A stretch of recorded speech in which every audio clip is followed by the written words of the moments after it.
1. There we go. We're live. And I have to put it on the run. Hold on, nobody can hear you right now. Give me a second. I'm all alone. There's no one here beside me. Wow. Alright, hang on, guys. You're probably hearing an echo because I didn't put my headphones in. Give me a second. Give me a second. Give me a second. I have to find the hole, and that's what she said. Oh shit. Alright, hang on. I'm not done. Not done. Hang on. Hurry up! Shut the fuck up. Okay. I think it's ready now. I think it's ready now. You think? You think? Yes? Yeah. Let me check. Yeah, I think it's ready. I don't hear myself anymore. Well, that's good. That's exactly what I think you got it. Good job. Well, thank you. Thank you. Let me just adjust everything. I gotta adjust the windows again. Good old OBS. Right? Like, I know it's been a couple weeks, Obi, but get your shit together. Gotta make things hard.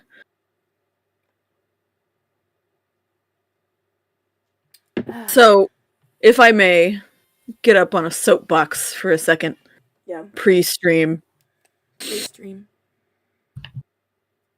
is my letter to the powers that be.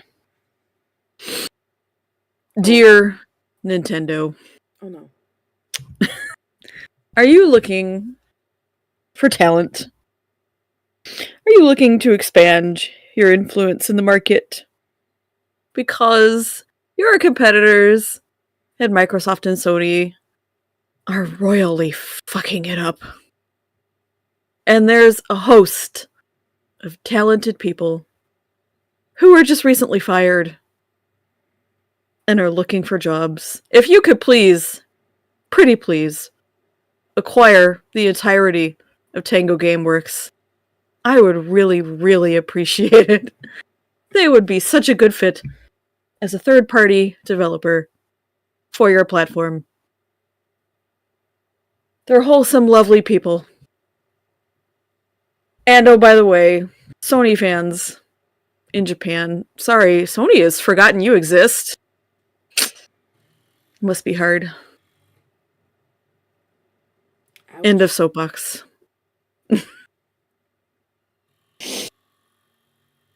We should not get too excited about the shiny new toys that we're all about to be shown here in a couple of weeks at the Summer Game Fest. Microsoft and Sony really just want to have their cake and eat it too. What does that even mean? They want... Don't answer that. Just kidding. Okay. Okay, I won't then. Texted everybody that I wanted to text. Did I though? No. You didn't text me. Shit.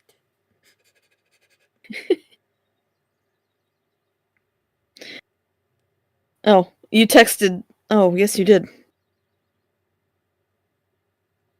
I can actually text you. Hang on. I take it back. You sent the messenger. Nope. Now you're getting a personalized one. Oh my god, I'm getting a personalized text from Melly. I feel so special. Yeah, you better feel special.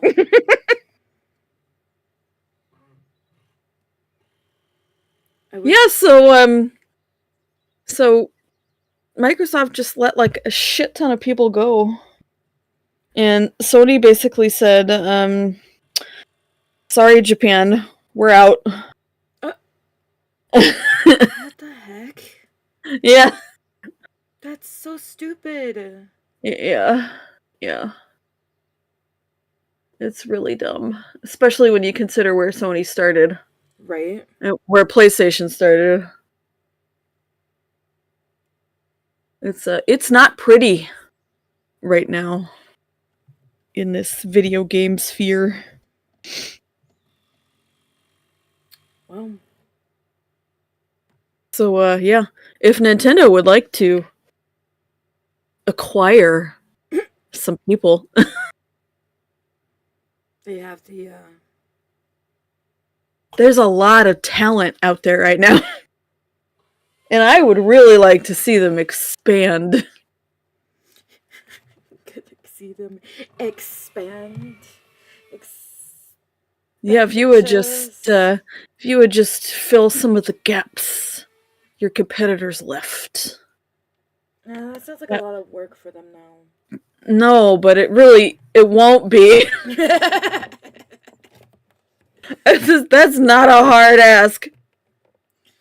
Oh my gosh. This is gonna be when you guys see when I turn off everything and you see the absolute cluster of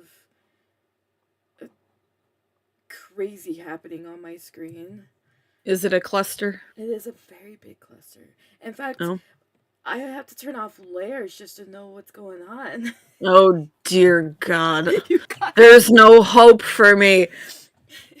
There are so many. There are 8 characters in this piece. Okay, so for context, y'all, she's told me that 5 of these 8 characters are original characters, and I'm supposed to be able to guess these people. Shit, thanks for reminding me. I have to actually look up a name. Oh my God. For when you actually start guessing. There is no hope. That's right. Okay. Now I got it. Yeah, good luck, by the way. Great, thanks. You're welcome. Anything I can do. It's been interesting. Oh, hi, Juju. Hello, Juju. Okay, Jesse, are you ready? No, I don't think so, but hit me with it anyway. Alright. Welcome back to the panel protagonists. I'm Melly. I'm Jess. Man, this month has been a little weird, as has been the last couple months actually, with all these like live stream absences. And we're still having more live stream absences with Jesse leaving me. Going on Forever. vacation. She's leaving forever. Okay. She's leaving forever. Sorry. She going on vacation. So we won't have live stream next week, but we'll talk more about that at the end of the stream. So, Jesse, and everybody in chat, there are 8 characters on this piece. But I don't expect anybody except for the owners of the original characters that I'm drawing today to actually know the names of the original characters. Except for mine. Jesse, you better know mine. So there are 8. 5 of them are original characters. There are 3 characters that are canon. And so the guessing game is on. You have to guess the 3 characters. And you have to guess what planet they are on. Oh dear, okay.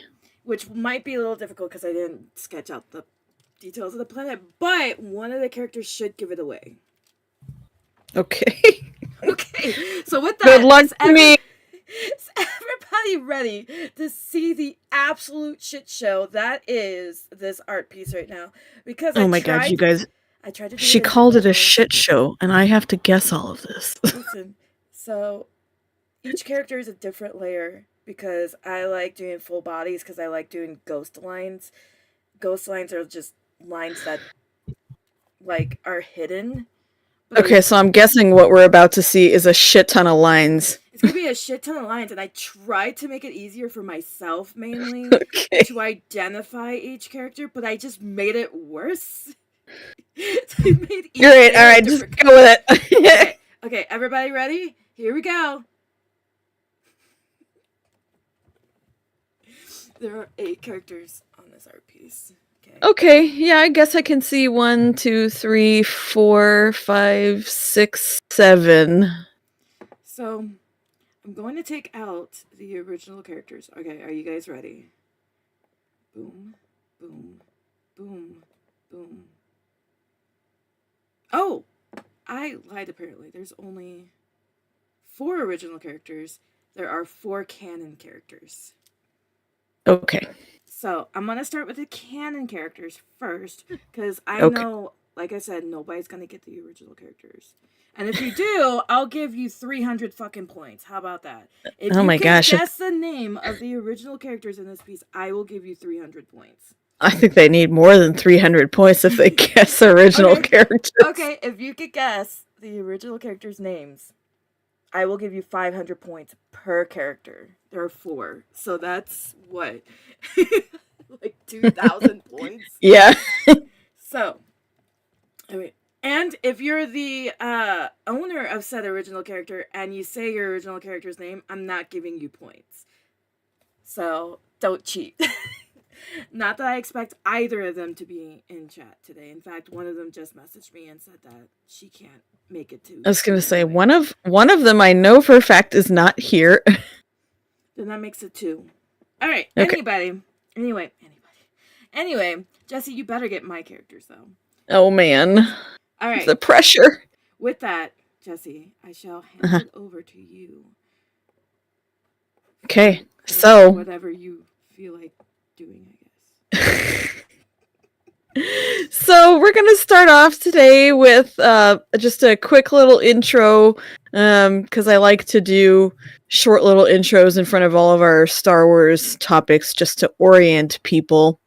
Since we are talking about the Bad Batch today, and some people haven't seen the Bad Batch or aren't overly familiar with the now quite convoluted Star Wars canon timeline.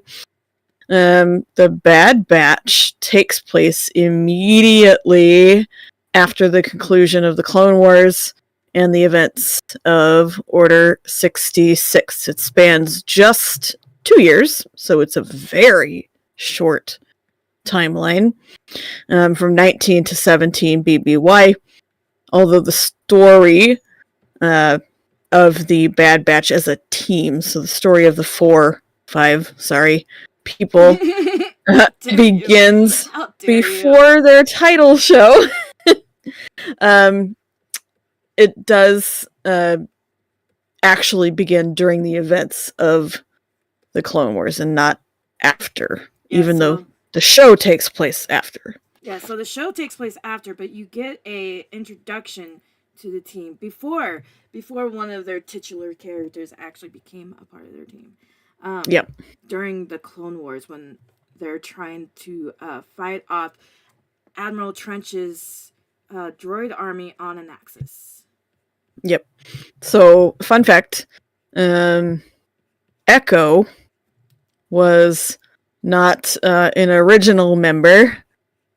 He was part of Domino Squad with an individual that we talked about on our last stream. He was an ARC trooper, so he was very, very good at his job, and he was good among other things too, but you know. Well, he and especially good at surviving, apparently, because he was the only surviving member of Domino Squad, and then moved on to become a member of Clone Force 99. So, so who are the Bad Batch? If you aren't familiar, the Bad Batch are a group of Fett clones, like the rest of the clone troopers, that were deliberately made with genetic anomalies. So the whole point of the clone troopers were that they were all the same, right? They were meant to be compliant and all the same. The genetic anomalies would hopefully make Clone Force 99 better soldiers, and it did that to a certain extent. Did. But they were not compliant. They these soldiers didn't follow orders. The team was named after Clone 99, who we met in an early episode. He had suffered from the effects of the advanced aging that all the clone troopers suffer from. And by the time we meet him, he is the custodian of the training facility where all of Clone Force 99 were eventually housed and trained, and through a series of events. Fortunate events, yep. Yeah, he perishes, and the Bad Batchers name their team after Clone 99, which is how we arrive at Clone Force 99. The primary members... Sorry, go ahead. Started with 99, or all of their numbers started with 99. CT and then 99, yeah. Who is CT 9999? What do you mean? CT all nines? Yeah, somebody was CT 999. Or sorry, that was fives. Never mind. My bad. Fives was all fives. So the members of Clone Force 99 are Hunter, Wrecker, Echo, Tech, Teak, Crosshair, Omega, and then honorable. Wow. Say that word for me. How dare you? Honorable mentions. Batcher. Yes! Oh, shit. Okay. And fives. Everybody knows this, but I forgot to mention at the very beginning of the stream about this very particular thing about this stream. There's spoilers all over this stream, except for maybe when we talk about season 1. You put it in the description. Yeah, I know I did. But I'm going to put it here because people don't watch or don't read the description, even though it's at the very top of the description. So I'm telling you right now, guys, we will be talking about season 2 and season 3. So if you have not seen either season, you have not seen especially season 2. Especially season 2. Oh god. Especially season 2 and especially season 3, because I have shit to say about both. But if you haven't seen it and you're like, I kind of want to see it, just be warned that we will be talking about it, and I will warn you too with when we get that far. But just assume that everything we say from here on out is a spoiler, so you've been warned. Like, you've been hella warned, and I don't want to hear complaining. So, season 3 is the final season, and it did just wrap a couple of weeks ago. So it's not. Oh my god! It's not that really old. It was only a couple of weeks ago. Yeah. It was already too. Because it was immediately. Yeah, it was May 1st. It was immediately before Star Wars Day. It's been 2 weeks already. Only a couple of weeks. Yep. So, okay, I don't remember the Wookiee's name. I'm sorry, but well, we're looking. I know. We're looking at Omega. Yes. And Hunter. Okay, but which one is Hunter? Oh shit! I'm gonna have to wait until you keep going. I think it's Omega, Hunter, Tech, and the Wookiee. I just don't remember the Wookiee. Oh shit! That's not what I wanted. You're thinking Omega, right? Yep. And then you're just going this way? Yep. Okay. Yes, you are correct. This is Omega. This is Hunter. This is Teak. And this is the Wookiee that you still have unnamed. So we're just going to put a question mark. I'm not going to remember the Wookiee's name. You better try. It's the kid Wookiee that they encounter in the show, right? Yes. Yeah. No, I'm not going to remember that character's name. Sorry. Oh, well. Are they on Kashyyyk? They are on Kashyyyk, yes. Okay. Well, sorry everybody, but Jesse actually guessed before all of you. There is still a chance to get the Wookiee's name. So, if anyone remembers that one episode. Not even, because the kid Wookiee appears in Clone Wars too. Oh shit. Okay, I don't remember that very well at all. Well, gasp, Juju. Well, if you remember the kid Wookiee's name, you are more than welcome to take a guess, because I don't recall at all. I mean, that comes with old age too. Ah! How dare you? As if I'm not freaking old either. God. All Okay, right, where were let's we? move on, shall we? Where were we? So what makes the Bad Batch bad? So they're all They're all clone. bad. Not in that way. Take your mind out of the No. gutter. So My they're mind's all at supposed to be peace. clone troopers, right? They're all supposed to be genetically modified clones of the Boba Fett that we have all. The Jango Fett, you mean? I'm sorry, Jango Fett. You're correct. Jeez. Maybe it is the Heimers. Oh my god. Clones of Jango Fett that we all are familiar with, but since these clones were made with genetic anomalies on purpose, it was hoped that they would have heightened skills, Which they do. and Thank you very much. which they do, and a minute semblance of free thinking on the battlefield that would still hopefully keep them in line. Obviously, the first part was true. But, some soldiers don't follow orders. These are good soldiers. They don't follow orders quite well. The batch is loyal to a fault, but not to the Empire. They're loyal to each other. Well, the Empire or the Republic, really. I mean, they were, but they really weren't. They were at the beginning. Oh yeah, like when they were on an axis, of course they were. Yeah, and then they get a lot of truths revealed to them very quickly. Oh yeah, when they and then they're like, this is not right. So I was watching Revenge of the Sith last night with a friend of mine, Ducky, and the part where Emperor gives his speech about like reforming the Republic into the first Galactic Empire, I was like, all I can imagine was the Bad Batch in the cafeteria listening to this and them looking around at the clones who were cheering about it and going, something ain't right. Mm-hmm. Yeah. So they're loyal to each other. Oh yeah, first and foremost. Yeah, first and foremost. And they're loyal to the mission. And what I mean by that is when you watch the show, especially in season 1 and the first part of season 2, to a fault, they will complete the mission. Oh yeah.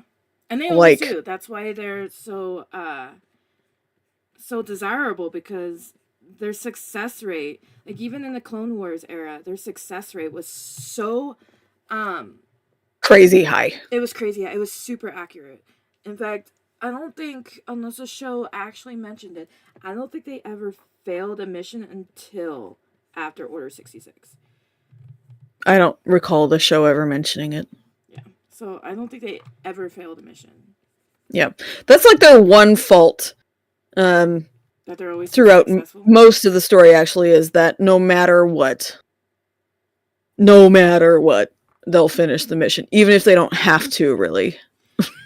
Yeah. Because they don't have, after the Empire falls and they realize that the Empire isn't where it's at, they don't have to do that anymore. I mean, they're taking missions from this person that ultimately is not good for them. And I will actually add on to that and say that Hunter did actually try. Like, he tried hard to get their mindsets out of, we're still in war, we need to be in battle all day, every day, we need to be on a mission all day, every day. But it was actually like, I feel like it was a cross between Tech and Echo that pushed them to continue doing missions, because that's all they knew. And Echo especially, because he's like, our brothers, we need to do something to help our brothers. And Tech just kind of emphasized that because of Crosshair's like loyalty to the Empire. Yeah. So So I was actually gonna talk about this a little bit later on in the stream, but we can talk about it now because this is a good segue. So Echo and Crosshair are kind of like two opposite sides of what's happening within the team, right? Crosshair is very stuck in the old path, right? He's very we should be loyal to essentially the winning yeah, side. the Empire, and um I don't think we should be taking this path as a team, and he disagrees with more than half of the decisions that Hunter makes as team Oh leader. yeah, they argue a lot And in season oh yeah, 1 before yeah, they separated and essentially. he leaves pretty early. Like he checks out One and episode in, by the dips. way, everybody. Yeah. Just in case. And Echo, on the complete reverse of that, he makes a decision and also leaves the team, but not because he's decided that he's still loyal to the Empire. It's because he's decided that the Bad Batch as a whole is not doing enough to combat the Empire. It's because Echo is determined to he's developed a moral code, right? Yeah. And Oh yeah. he's decided that he can no longer sit by and watch as the values that the Galactic Empire used to stand for, in theory, quote unquote, used to stand for, have completely fallen by the wayside. Oh yeah. And now he wants to uphold something that Well, it's because he could also be sees that again.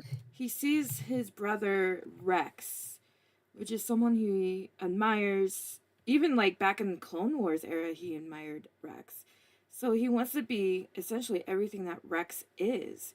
And but more than that, like he values all of his brothers.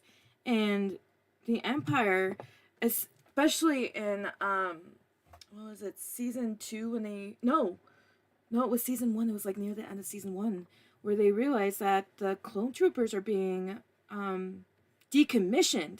And there's that uncertainty of what's going to happen to my brothers if they're decommissioning them after they were loyal for so long.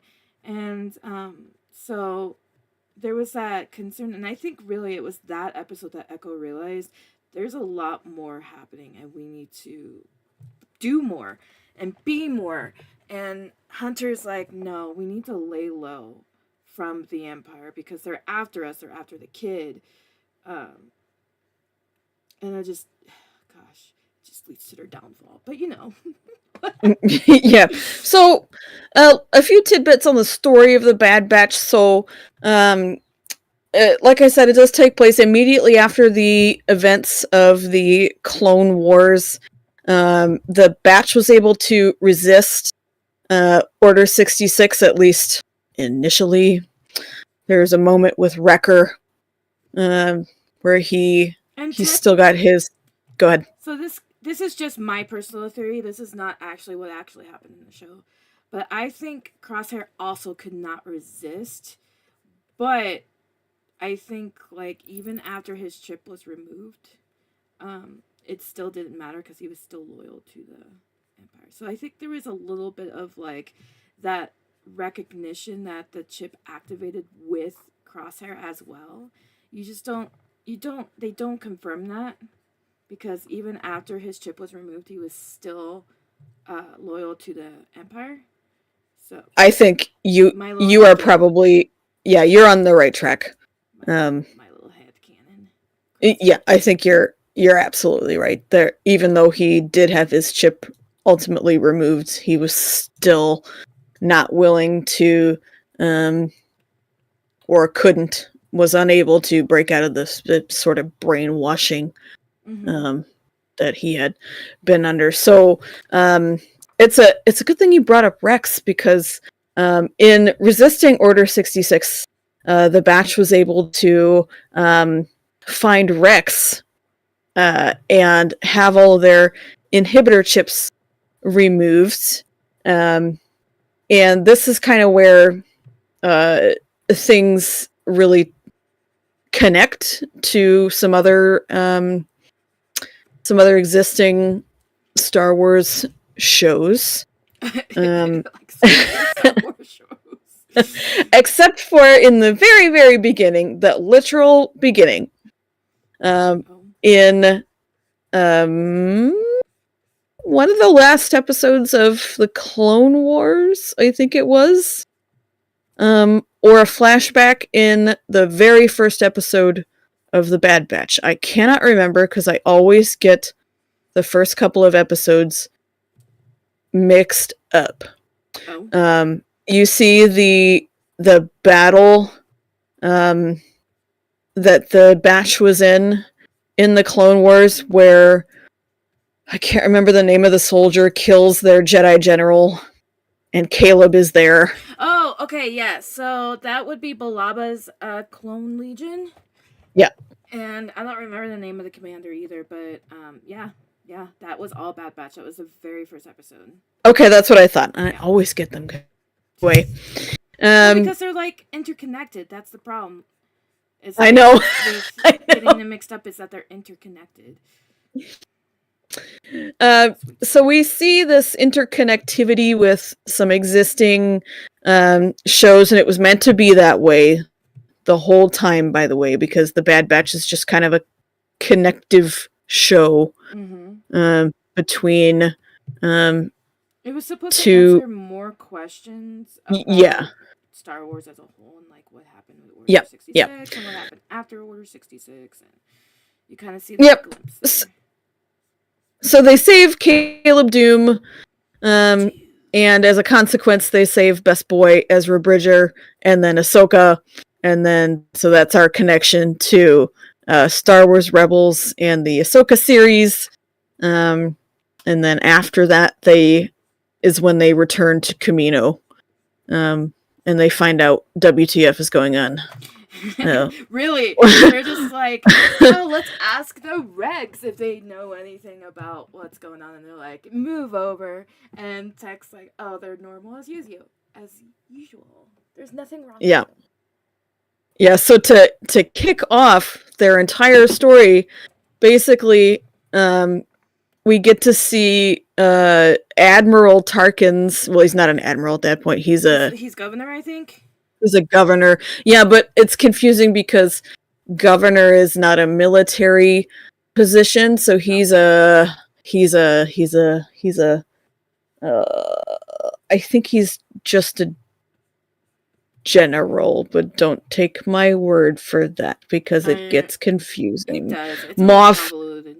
Yeah, Moff is just a governor. That's their word for anyway. Okay. The destruction of Tipoca City on Kamino that was a hard episode, by the way. Essentially how this story starts, and that's how season 1 ends. But it's how they leave the shackles of what they used to be behind, right? Okay, so when they leave Tipoca City doesn't get destroyed until the end of season 1. Oh, okay, that's fair. And they rescue Omega from the lab. And they realize and they find out is like lying, no good. Essentially. Yeah. About everything. Empire no bueno. No bueno. They're like, and oh she's God, also these a clone. Droids, these are people. What the fuck are we doing? Kind of thing. Yeah. Isn't that also where they discover they're being decommissioned? No, that's later on when they pick up Gregor. Oh yeah, that's right. And Gregor does this unhinged laugh that's so amazing. Like, I'm sorry, but Gregor's everything. Whitney and I had theories about Gregor later, but I'll tell you about that when we break down the seasons because they're funny.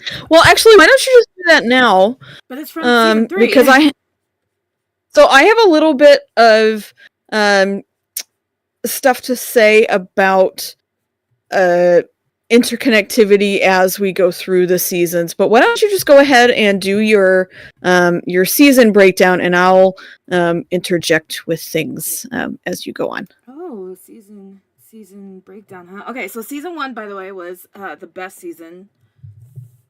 Season 2 was a very close second. Season 2 better. Okay, listen, I have. I still cry about that one episode. Anyway, so I know you do. Emotional. Let's say that season 2 was emotional. Season 1 was good. So season 1 was very slow. And so if you're getting into the Bad Batch and you watch maybe like the first couple episodes and you go, oh, this show's not for me, please continue watching. I know it is very slow in the beginning because it's supposed to be. It's supposed to lead up to the shit show that is what the Empire is doing and why they're after the Bad Batch in the first place. Let me have a drink of coffee before I continue. Good. Gotta have that coffee. All right, so season 1, Order 66 happens. And I'm really happy. So one of the things I'm really floored with the very first episode, they're on collar with Balaba, and our first glimpse of Caleb, who would be Kanan later in Rebels. And so you kind of get that glimpse of like, oh shit, there's the one and only guy that everybody. There he is. And you're like, finally, we find out like what actually happened with Balaba and Caleb. And so shit goes down, and you're like, oh shit, it was so beautifully well done. But one of the things that always made me happy was that Tech was actually on his data pad, as he always is, because he's an iPad kid, and he hears over his chatter, execute Order 66. And it's like you hear it in the movie too, right? When Commander Cody's got his little hologram open, and the Emperor's like, execute Order 66. And Cody's like, it will be done, my lord.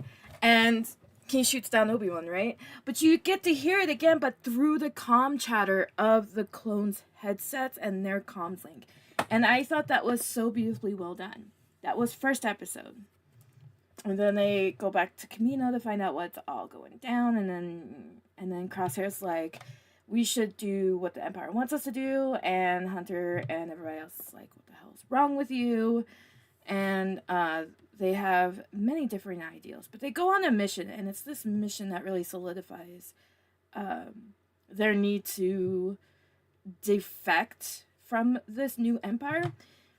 I mean, other than Omega, because even Omega, she shows up in this episode, right? So she shows up before they even go on a mission, and she warns Hunter, I don't trust the Moff, I don't trust the governor, they really want to get rid of you.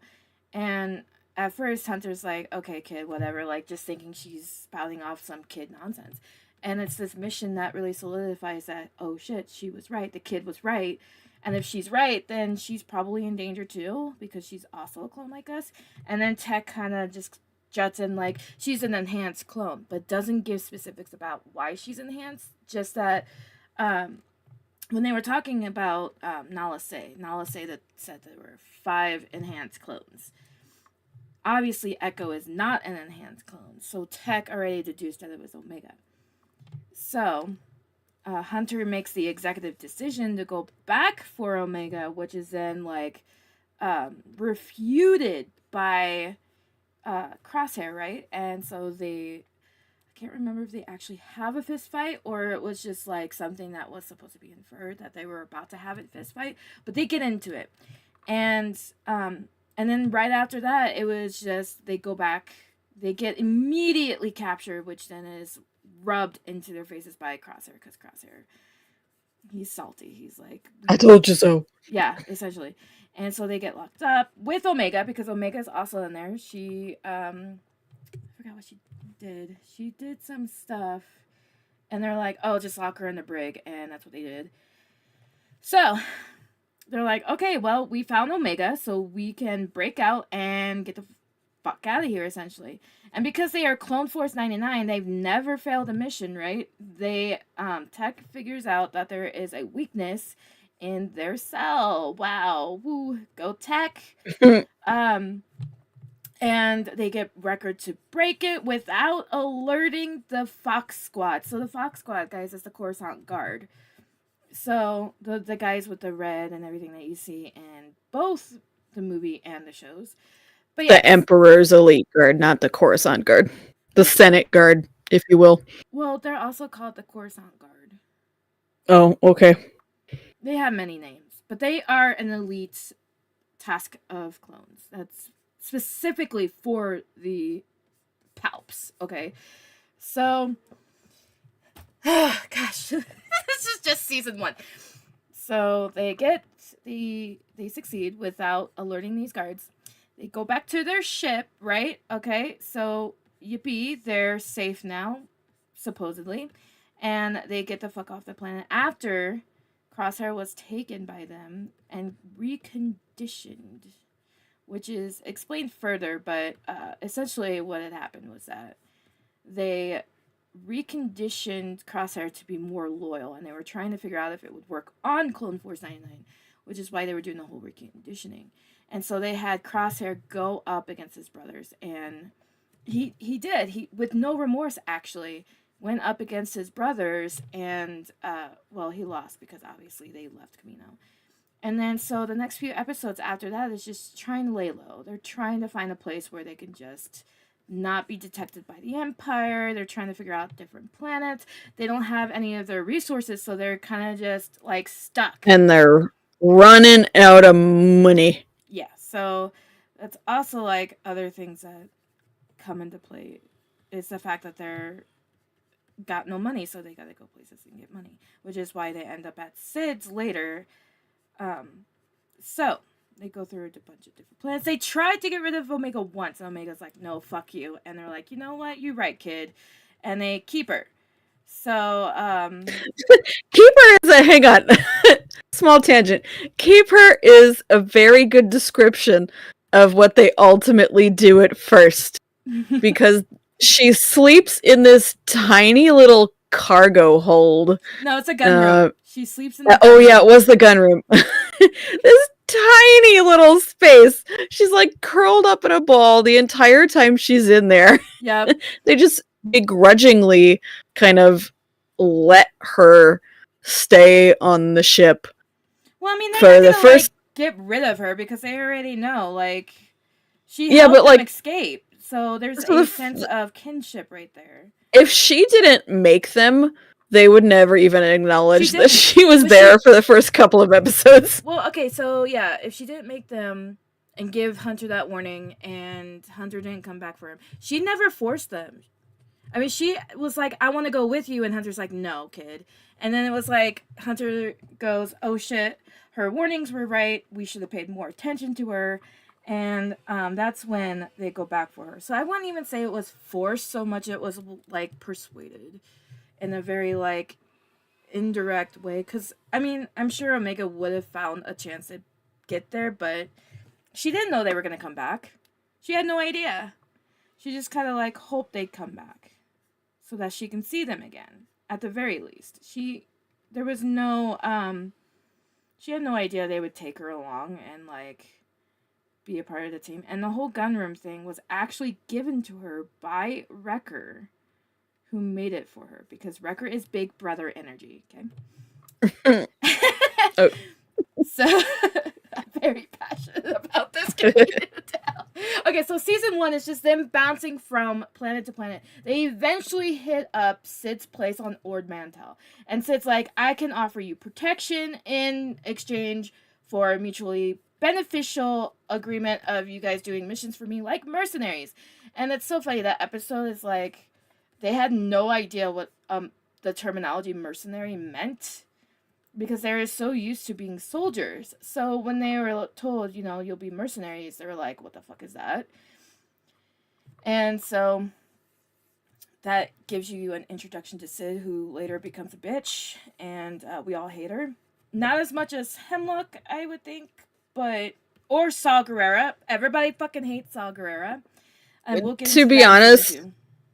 I don't hate Saw nearly as much as you guys do. Okay, fuck you then. Fuck you. You weren't nearly as It's fine. emotionally. You weren't as emotionally damaged as I was. Okay, like I was sobbing at the end. Clearly not. So anyway, so there's season 1. So and then at the end of season 1, they find out that Rex gives them some coordinates after they get their chips taken out.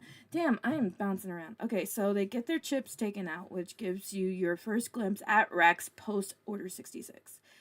He comes by and he's like, "Hey, I heard you guys were here because of these random ass B characters that showed up in the last season of Clone Wars with Ahsoka. They came back and they told me that you guys were here with the kids. Yippee! So I came to investigate, and lo and behold, you guys were here. So how's it going, everybody?" And then there, Wrecker's got his little headache, and he goes, "Did you ever get your chips taken out?" And they're like, and well, they knew about the chips because Omega told them about the chips. But then it leads into the whole episode where they're on Braca getting rid of the chips, and the whole thing with Wrecker turning because it finally activated, and then they had to fight Wrecker, and eventually they get the chips taken out, and Wrecker's like, "Oh, I feel so much better. The headaches are gone." And then bada bing, bada boom, Rex leaves, and they go on with their lives essentially after that. And then Rex gives them a mission to go out and rescue a clone that was essentially abducted by the Empire. And that's after they rescue said clone, that's when they found out that not only were they being decommissioned as clones, but those who had promised during the war were teaching the new conscripts how to fight. And because Gregor mentions in the episode that he was actually one of those clones that was teaching the new conscripts how to fight. And then and I just want to briefly mention for a second that this was the first mention timeline-wise that the clone troopers were no longer going to be clones, that they would be storm troopers, and that they were Imperial conscripts. So, first time that people were willingly going to do the dirty work of the Empire. I'm gonna actually add on to that and say that it was at first their actual like thing. They were stormtroopers because they do mention that, but it wasn't STs. They were TKs. No, they're CKs. TKs. The clone troopers are CKs. The clone troopers are, but the conscripts were TKs. Oh, okay. I'm sorry. I wasn't following you. Yes, you are correct. The stormtroopers are TKs. So, look. Okay, hold up. Are we talking about post Order 66 with the CKs? Because technically they're CTs. Or CCs. Sure. Or ATs. There's a lot of them. Okay, listen, they got the ARC Trooper, the Clone Trooper, and anyway, so post Order 66, the conscripts were first named TKs. Anyway, so that's when you first learn that they were decommissioning clones, and that's really the point where Echo is like, "Oh, we really need to help our brothers." Then, like, Gregor's just the beginning, and there's that worry of like what's happening to our decommissioned brothers, like, and then this is a little headcanon for me that they're all worried about like what's gonna be happen to Crosshair, and especially with Tech, which is shown later on in the series. So that's really all of season 1. Hunter gets kidnapped at the end. Tapoka City falls. Like, it completely is destroyed. And the Bad Batch are inside, and somehow, once again, as true to their clone force, they get out successfully. I mean, not without damage. They've obviously got some mental issues going on. But yeah, I mean, you don't watch an entire city fall into the ocean and not escape without Some scars. Yeah, exactly. So Topoko City Falls. Omega is hit hard because that's not only where she grew up, but she really had respect for Nala Se, and Nala Se protected her. So there was that form of like what happened to Nala Se, my whole like My whole life was in there. Yeah. So it was really hard for Omega. Definitely for Omega. And it's that whole episode like two-parter that you learn a little bit more about the Clone Force, and that Omega is actually older than Clone Force 99. Even though she looks like a baby. I'm gonna call her that. I know that's not what she is. But Yeah, she's not a baby. She's totally not a baby. But she's my baby, so it's okay. Okay. Anyway, so Topoko City Falls. Omega gets hit hard with it because that was her home. Like, she watched Clone Force 99 grow up, essentially. And that's when you learn about all of that weird shit. And, yeah, so fun. End of season 1. Season 2. You get into it a little bit more. So they're like, okay, Topoko City fell. We're essentially fucked, really. Where do we go? We need a new home base. And so there's a lot of gosh. Sorry, I'm losing my train of thought. So I can tell. Season 2, because there was a lot to talk about in season 1. Season 1 was so good. Season 2 is pretty much like them just trying to find their way again, trying to figure out everything. And Hunter and the rest of his squad are going back and forth about what to do with their future, as it is essentially just up in the air because they don't know what's going to happen. They don't know how far the Empire is willing to go for them. And so they have to rely on Sid. And this is essentially where their downfall is, because they have to rely on her for like everything. So they do more missions. They get into some pod racing, which I think is hilarious because Tech is the one who does the pod racing. It's such a great episode, by the way. I really like that episode. And then they get into the introduction of Fee, the pirate treasure hunter. And they go on a very filler episode that really kind of showcases who Fee is and why she's kind of like hanging around Sid. And so, you know, there's this like weird love tension between Tech and Fee. And yeah. So a lot of season 2, by the way, is Tech it's just Tech. Like, there's a lot of scenes involving Tech in his character development, which I don't know if you guys ever like really break down episodes or seasons or anything. But usually when a character is heavily focused on, they're about to die. So there's one episode in particular that's very essential to Tech's character development, and it is, I think it's actually called The Crossroads. They're getting Ipsium, which is a very highly flammable material, and upon doing so, Tech offends Omega because at this point, Echo left to help Rex figure out what's going on with their brothers, and like to help them in like, you know, any more imprisoned clones like Gregor get freed by them. So at this point, Echo is gone, and Omega's just having a hard time. She is having the worst time in the whole world. She's practically dying mentally from the loss of her brother Echo. And what happens with Tech and Omega is that Tech has a very peculiar way of handling these kinds of situations where change just happens, and it could be seen as callous or uncaring and unemotional.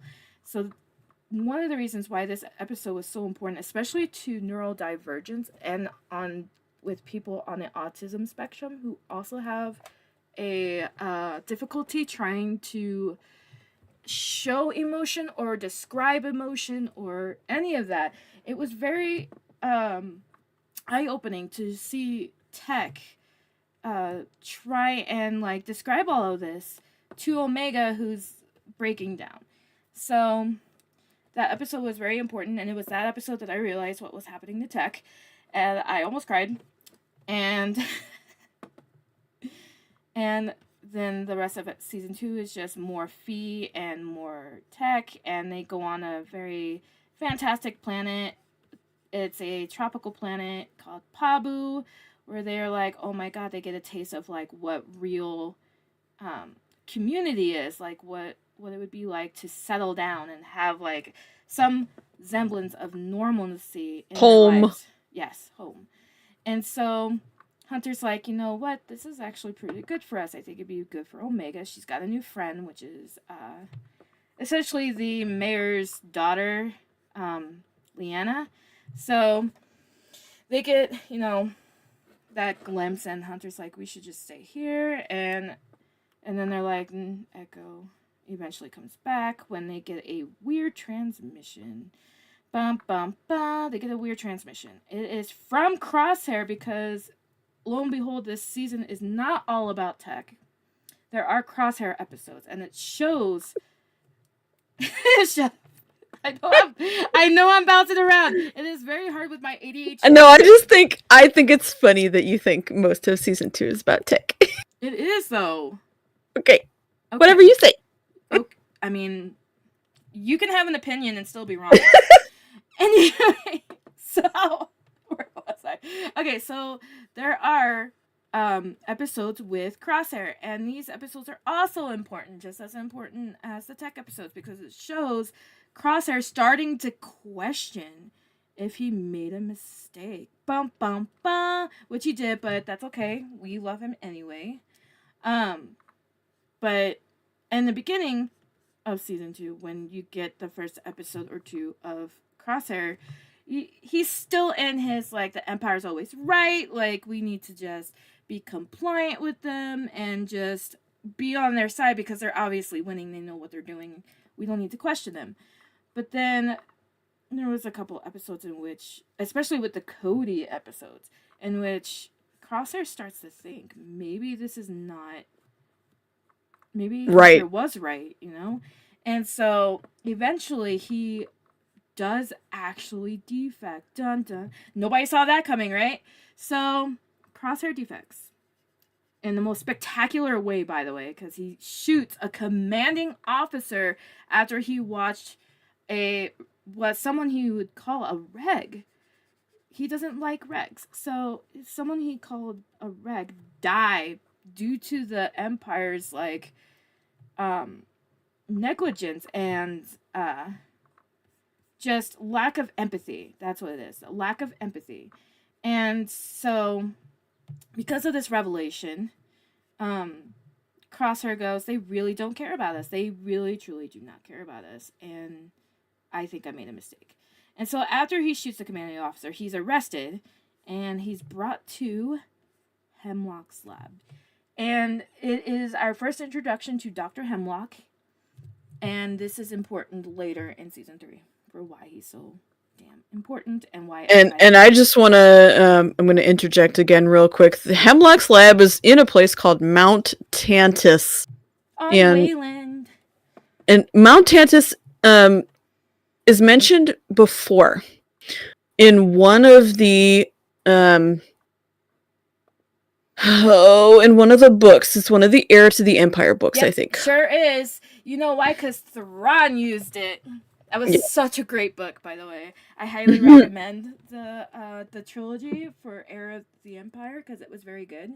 And it does. It mentions Mount Tantus and in 3 of their books. All 3 of their books it's mentioned. It's mentioned in the first, and then more details and more development happens in the 2 other books. But Mount Tantus is mentioned in the books. Go ahead. Okay, where was I? I had to get another drink of coffee. You were at Crosshair gets arrested. Okay, so he's brought to Mount Tantus, where he is further experimented on. This is when you get the first glimpse at being at the clones being experimented on, and that's what is essentially happening to all of the clones, is that they are being experimented on, and it's so sad.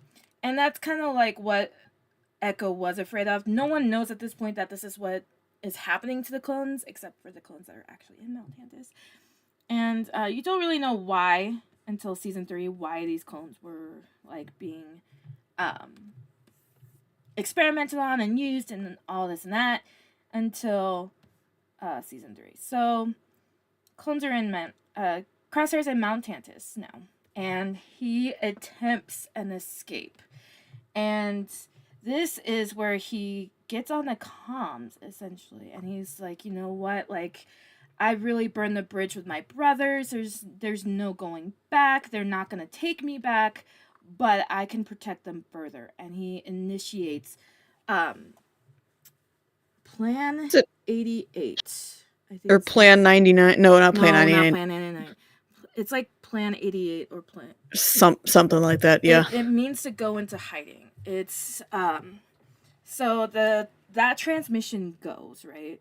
And it hits the Marauder, which is the name of their ship, the Bad Batch's ship. It hits the Marauder, and the Bad Batch gets this transmission. And when they get this transmission, they're like, oh shit, Crosshair's in trouble. And in good old-fashioned Hunter, classic Hunter, he's like, he's already burned that bridge, we gotta protect our own. And Tech is like, no, that's our brother, though. We have to protect our own. We never leave anybody behind. Blah, blah, blah, blah, blah. That was always their motto. Brothers always come first, right? So, with Echo, because Echo came, because I think it was Echo that was like, oh, yeah, so we got this transmission from Crosshair. So we need to go and help our brother. And Tech is really the one that convinces Hunter in the end. And so they go on a mission. And it's not Mount Tantus. It is a separate planet because Hemlock is on this planet. This is when they learn about Hemlock. Because Hemlock at this point was just one of the... You don't know about him. They didn't know anything about him. And so when they learn of his name in this transmission, or like when Echo brought them this information, they had no idea. There was no records of Hemlock at all within this database, right? So they had no idea who the fuck Hemlock was. But they were still willing to go get Crosshair. And honestly, like, I would too if I was in her position. But, so, this is the worst part. Anyway, so, fucking Tech, goddamn, convinces Hunter to go to this planet to install a tracking beacon to Hemlock ship so they can figure out what planet they have Crosshair on. And, shit, sorry, I'm like, I don't like this. So, they go to this planet, and everything's going great, okay? They get inside, they split up into teams, and they go to get this tracking beacon on the, Hemlock ship. Easy peasy mac and cheesy, except there's a small little problem. Saw Gerrera is on this planet, and he is trying to destroy the conference, right? The weird, like, summit that Hemlock is on, and that's why he's actually on this planet. And so he sabotages them.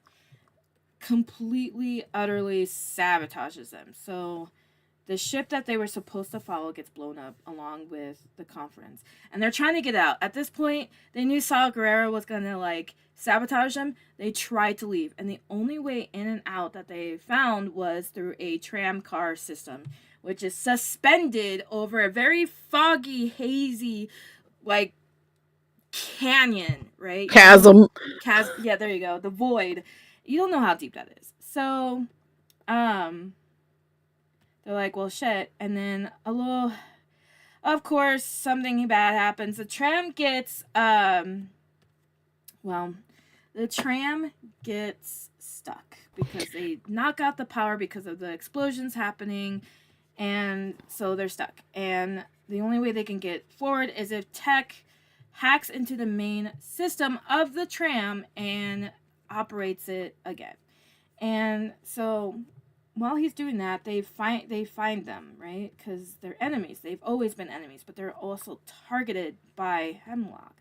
So TIE fighters come in and start blasting, and then like another tram car comes by, and the troopers on board start blasting, and Tech is trying his very, very hardest to get this tram car going so that, he is safe, his brothers are safe, like everybody is safe.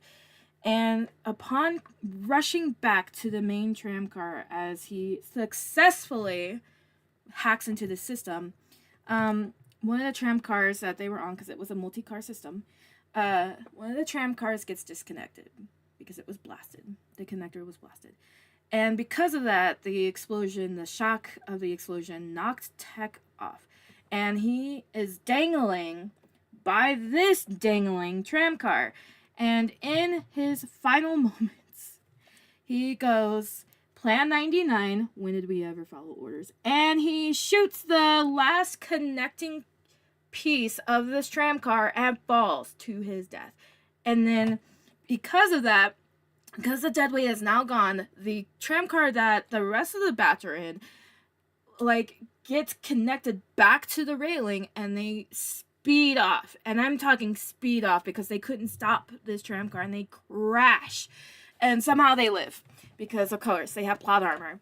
So they live, and they end up back at Sid's. Not on Pabu, but on Sid's. And it is while they are at Sid's that Sid betrays them to the Empire, and Hemlock finds them. And that is how Omega gets kidnapped. So from here on out, guys, this is major spoilers. I will be talking about season 3 now. So, damn. So before you, take a breather. So before you talk about season 3, I'm going to interject real quick and tell you guys that the whole reason that Hemlock and his lab exist is revealed during season 3, but I'm just going to tell it to you right now. So Hemlock was spoilers, was a science officer commissioned in secret by Palps to begin a cloning experiment. And this was the first introduction of what would be known as Project Necromancer. And we get the introduction of Project Necromancer actually by a whiny, complainy Tarkin who doesn't want to fund Project Necromancer. So he keeps asking, oh shit, I just brain farted his name. Oh gosh. Hemlock. He keeps asking Hemlock, I really don't want to pay for this. Yeah, essentially. Are you getting any results? Mm-hmm. Hey, I need an update. Are you sure we need to continue this? I'd really like to funnel these funds to my project. Yep. Project Star Killer, which goes on to become the Death Star. But Hemlock is insistent. He's like, no. The Emperor told me specifically that I am, this project is very special to him. He asked me specifically to work on this project, and the experiment was that he wanted to experiment with the clones to figure out how he could use the Kaminoan cloning technology to clone himself a body so that he could last forever in perpetuity. Of course. And then later on, we discover that we need other things. And we need something from Omega, and we need something from a force-sensitive being. And it just so happens that there is a super, super secret lab on Hemlock's already secret lab experimenting with force-sensitive children, which is how we get a connection to another already existing Star Wars project. And obviously by this time, we've already all figured out why the Empire was after Grogu. But now we really know why. Because this project, even though it was defunded by the time the Mandalorian and Grogu come around, this was obviously why the science officer in the Mandalorian is seeking Grogu so persistently, is because we need children with high M counts. Yep. And it's a part of Hemlock's super, super secret lab. Super secret. Oh, yes. Super secret lab. Super secret. Double secret lab. Secret tunnel. Yes. You know what I just realized too? I forgot to tell you guys that I couldn't even remember what season it is in because it was so ridiculous. And I'm only bringing it up now because it comes back in season 3. So spoilers again. The Zillow Beast shows up again, and it's season 3. You do? Oh, I know, but you get introduced to it in the Bad Batch again. So it shows up. The very first introduction of the Zillow Beast happened in Clone Wars, and then when they bring it back to Coruscant and it like rampages in Coruscant, the Emperor's like, oh, or I guess Pops is like, oh, we should like do away with it and like experiment on it. Ooh. And so oh no, then it's like, where the fuck did the Zillow Beast go? And then it gets brought back in the Bad Batch before season 3, by the way, because there's a whole episode about it. And I forgot because, like I said, it's one of those things like, I can't believe they would do this moment. And so I'm mentioning it now because it gets brought into season 3. So shit, I forgot where I was gonna say. So you're at the end of season 2. Yeah, so that was season 2. Tech dies, and we're all like, oh no. And then, like, Beep. After that, theories flew off the shelf that Tech was going to be Winter Soldiered at this point because nobody means anything in the Star Wars universe. Nobody means anything. Anything. Darth Maul is the greatest example. Because he was split in half and then he, like, disappeared, right? And then he comes back in the Clone Wars. And Rebels. So, great example of, he was just gonna show up again at some point. Yeah, so there was we were convinced. We were all convinced. Everybody was convinced. Season 3. It starts off with Omega on Tantus, and then it's a couple episodes of her like trying to get back with Crosshair, like good terms with Crosshair. Trying to show him that, you know, like shit did go down, but it's not entirely your fault.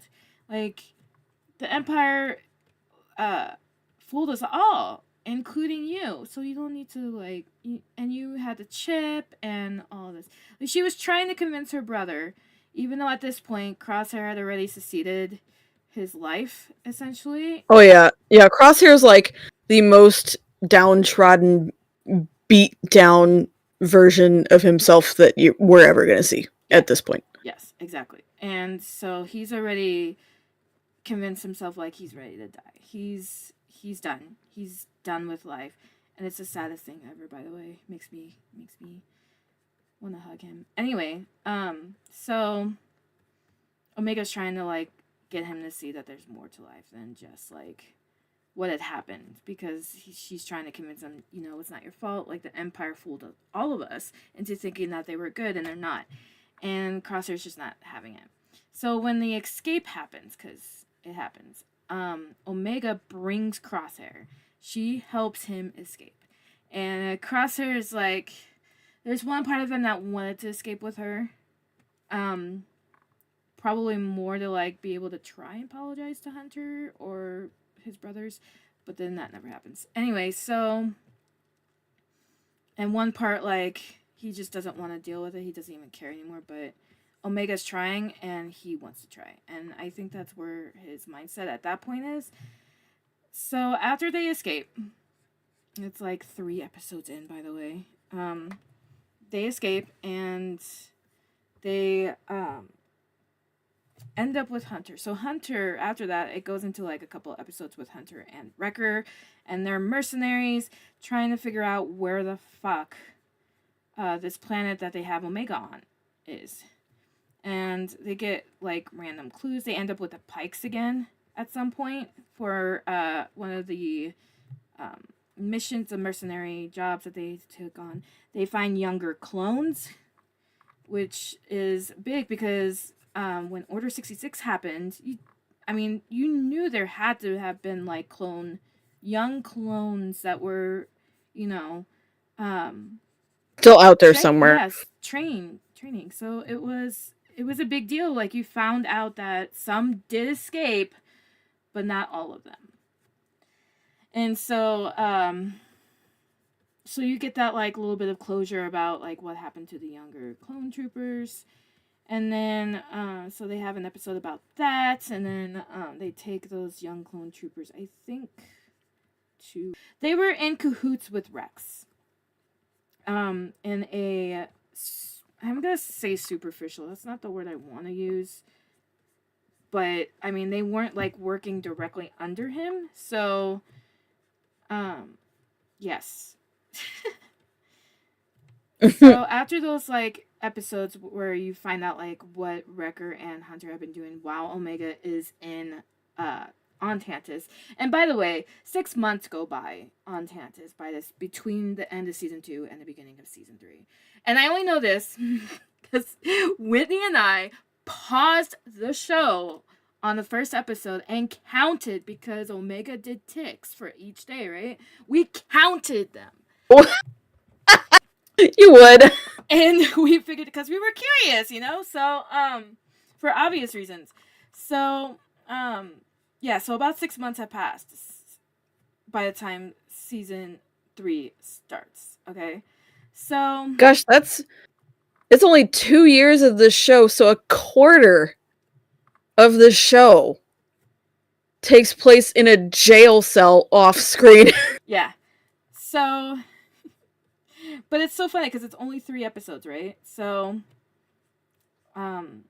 then one of the episodes, they unite, and it's so amazing. It's like at the end of one of the episodes, and I remember that people were just like bawling. I was in tears, but it wasn't nearly as much as like Tech's death. And so people were in tears. They're like, oh my god, this is amazing. Like, finally our girl gets reunited with her dad. Because essentially at this point, Hunter is Omega's dad. Is her dad. Don't even try and come at me like he's not, because he absolutely fucking is. So, so yeah, they reunite. It's a very beautiful reunion. And then there's a couple more episodes where you get a glimpse. Okay, so season 2 was like tech influenced. And I don't care what you say, Jess. It's tech influence. Season 3 is Crosshair influence. And at this point, I'm like, oh, son of a bitch. I agree. Yes. Season 3 is absolutely Crosshair's redemption arc. So, yeah. So, at this point, I'm like, oh, Crosshair's gonna die, right? Because they're putting too much emphasis on him. But you get to see, and this is the amazing part. So, and I know why, because I read through your notes, Jesse, and I was like, oh, that makes a lot of sense that they did this. But, and you guys will find out once we get that far, but the way they portrayed PTSD with Crosshair was brilliant, okay? It was emotional. It was, you saw how he, because let's face it, a lot of us who suffer from any kind of mental illness, whether it is PTSD or depression, anxiety, whatever, it is very hard for a lot of us to ask for help. And we will never ask for help. Even when other people know we're suffering, like Omega absolutely fucking for a fact knows that Crosshair is suffering, but he refuses to ask for help, and it's very realistic. And the way he tries to cope with it himself is also very realistic because it's very difficult and he doesn't have it because he's like, okay, I'm out of the thing that gave me the trauma. Why can't I shoot like I used to be able to? I'm doing all the training. I'm back in the training. I'm shooting every day. Why is my tremor not going away? And it's very, very realistic. It was very beautifully well written. And it's the one thing that I liked about season 3. It's probably the only thing I liked about season 3.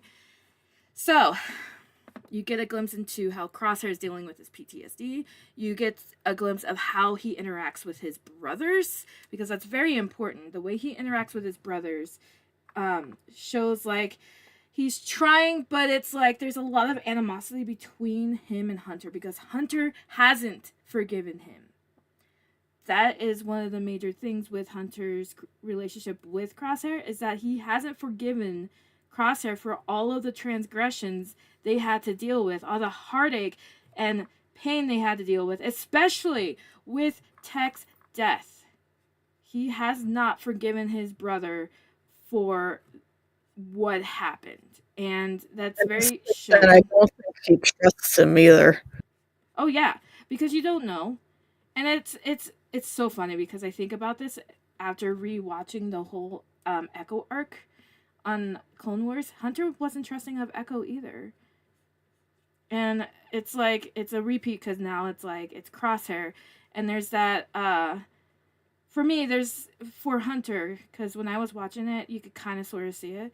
There was a lot of there was a lot of animosity because you're right. Hunter didn't trust Crosshair as far as he could through.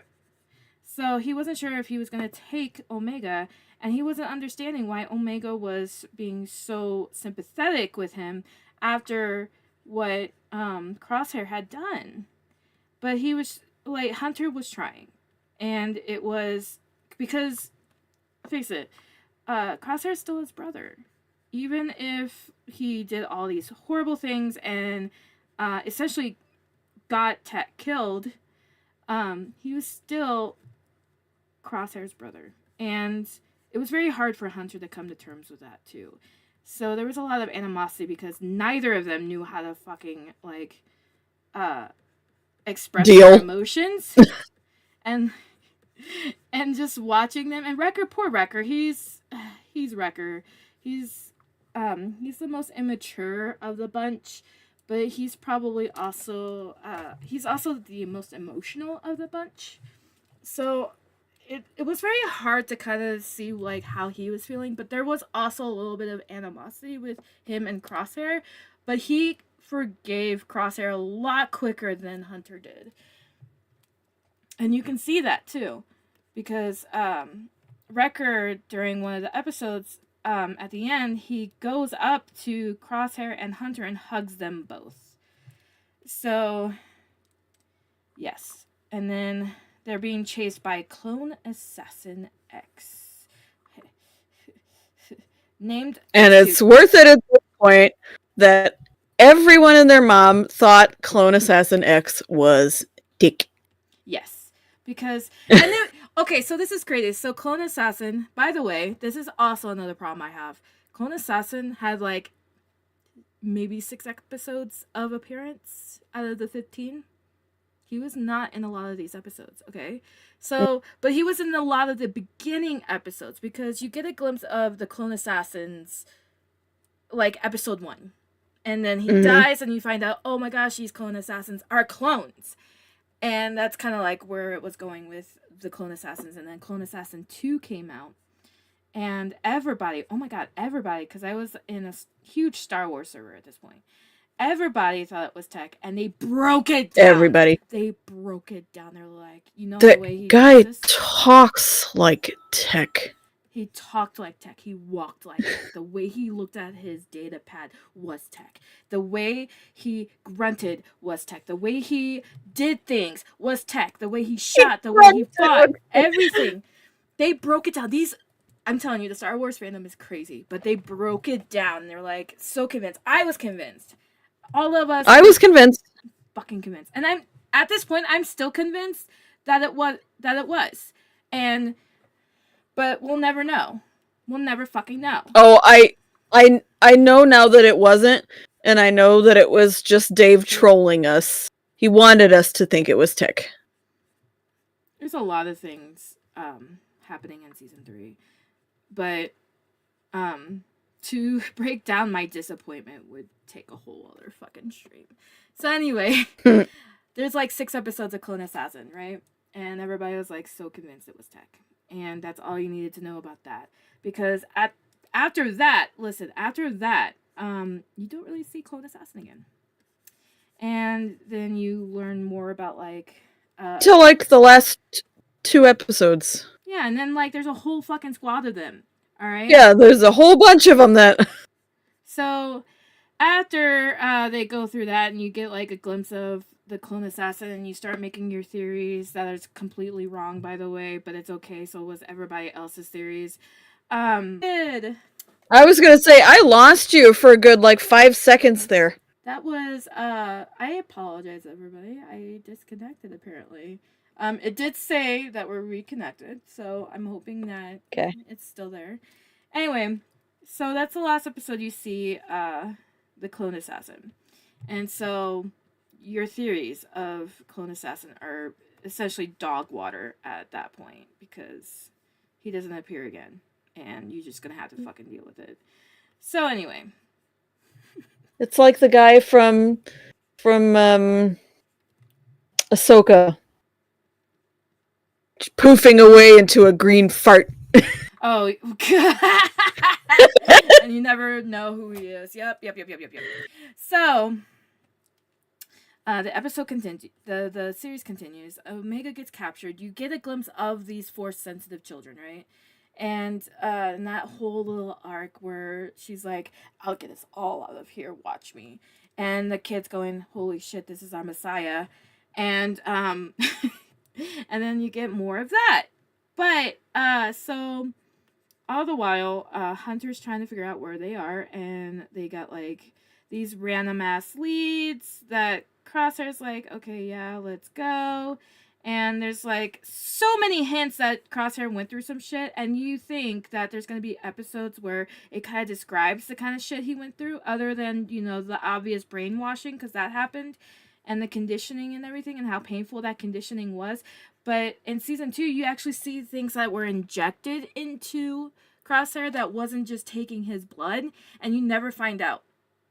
You never fucking find out. So that's supposed to assume that it's some kind of painful, probably hallucinogenic or other some such mind fuckery thing that they're injecting him with, because he does scream the entire time, and then he's passed out, or he's got no energy, he can't walk. Yeah. So you're supposed to infer that. They never like completely tell you that's what actually happens. And like I said, for me that's a problem. But I digress. Dave Filoni. I digress, and we will continue. I mean, he wouldn't be the first person to torture a Star Wars character with an unnamed injection. It happens in basically every movie. It happened in Rogue One. It happened in Solo. They injected Leia with some shit. Yeah. I think Obi-Wan once. Gosh, who else? A number of people. Rey. Yeah. Yeah. So you're supposed to just assume. And I don't know. I was bothered by it. But okay, I digress. We gotta go back to season 3. So season 3. All right, so all that happens, and you're just supposed to like assume that the worst happened to poor Crosshair, right? And that's why he's got like massive PTSD. And they bring up Tech's name once or twice, which is also a problem, which the fandom will agree about this, by the way, that the amount of times that Tech actually is mentioned and the lack of actual mourning we get. Because in Rebels, they actually have like a couple episodes where the characters were in mourning for Kanan, right? But you don't really get that for Tech. And it was a problem. It was a problem that the fandom agrees that should have been addressed, and it wasn't. Anyway, so he gets mentioned a couple times. They go on a couple different missions. They bring back Rampart for some stupid reason, and he wasn't even like a titular character for season 3 anymore. So I don't know why. They thought that he knew stuff that he didn't know, and they, instead of dumping him off, they just brought him along, because of course they did. They're clones. They can't just like be mean, I guess. Crosshair could have, because Crosshair threatened to kill him. So so they finally find the planet, and I forgot how they found the planet, because like I said, I was pretty disappointed with season 3 as a whole. And they find the planet, and they are on their mission. This is where the meat of season 3 comes in. It's like these last couple of episodes.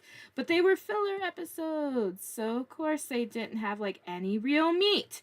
And then suddenly, the Zillow Beast comes back. What a twist. It's on Tantus. Why is it on Tantus in the super secret lab where the Zillow Beast is so powerful that they obviously have trouble keeping it in one place? Hence, the Clone Wars episode with the Zillow Beast and the one Bad Batch episode we got of the Zillow Beast destroying shit, and how hard it was to contain the beast. Why would you put it in a super secret lab if not for plot convenience? So anyway, the Zillow Beast destroys part of the lab and gives Hunter, Wrecker, Crosshair, and Echo. Well, I guess Echo's in Tantus by here. And Rampart, for some stupid reason, away into Tantus. Da da da da da da da da. And they go in, and they're met with the Clone Assassins, but not just Clone Assassin 2, but all of them, which looks like a representation. I don't know if you noticed this, but I did, and so did the rest of the fandom. It looks like a representation of the Bad Batch. So they fight them. Yeah, some of them do, but there's more than just... there's more than 5 of them, first of all. How many do you think there were? Because I'm pretty sure there were only 5. I feel like there were more than 5. I think there were only 5. Okay, I'll go back and watch, but it felt like more. Same. Like I said, it disappointed me, so maybe I missed it. But, so they fight. Crosshair loses his hands. Major spoiler. He loses his sniping hand. And but it was the one... Hang on. It was the defective one. It was the one that was shaky. But it's still his sniper hand. It is, but it wound up being a good thing. It's his trigger hand. Still wound up being a good thing. There's some Crosshair girlies that might disagree with you. Not me, because I'm not a Crosshair girly. But anyway, it removed that final shackle for him. He didn't have the tremor anymore. Well, okay, so here's this. But they're all connected by nerves, right? Yeah. And when you have a prosthetic, it has to be somewhat in connection with the nerves so that you can move them, correct? Did he get a prosthetic?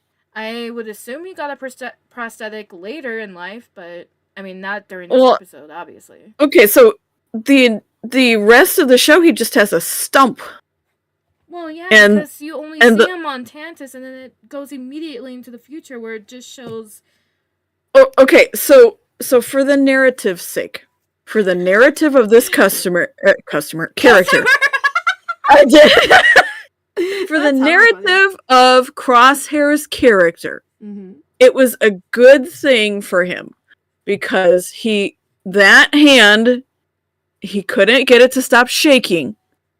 And after it was removed for him, That's true. even though he still doubted himself, the shaking was gone. The shaking was gone, and he was able to make a critical shot. You are absolutely correct. I will give you that. Yes. Okay. Okay. So anyway, so they go through this, like, I guess epic battle. It really wasn't that great.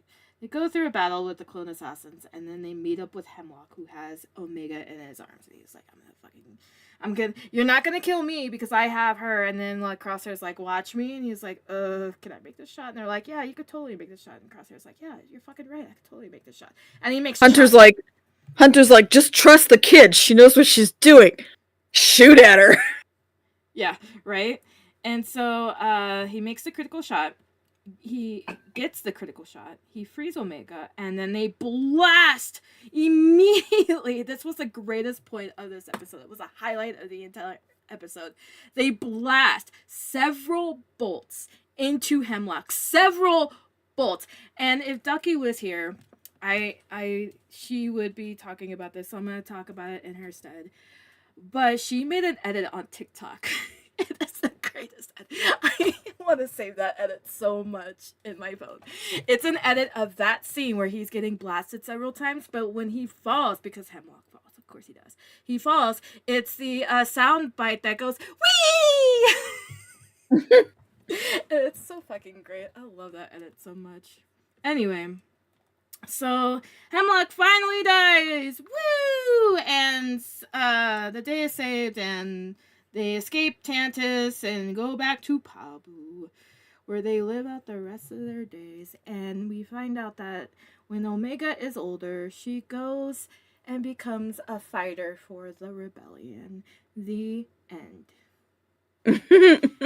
I was so disappointed with season 3. It was filler episodes, and there weren't enough episodes. You could definitely tell that they were trying to make more seasons than just season 3, but something must have happened, and they had to condense everything to one season, and it didn't work out. And well, here's what I think happened.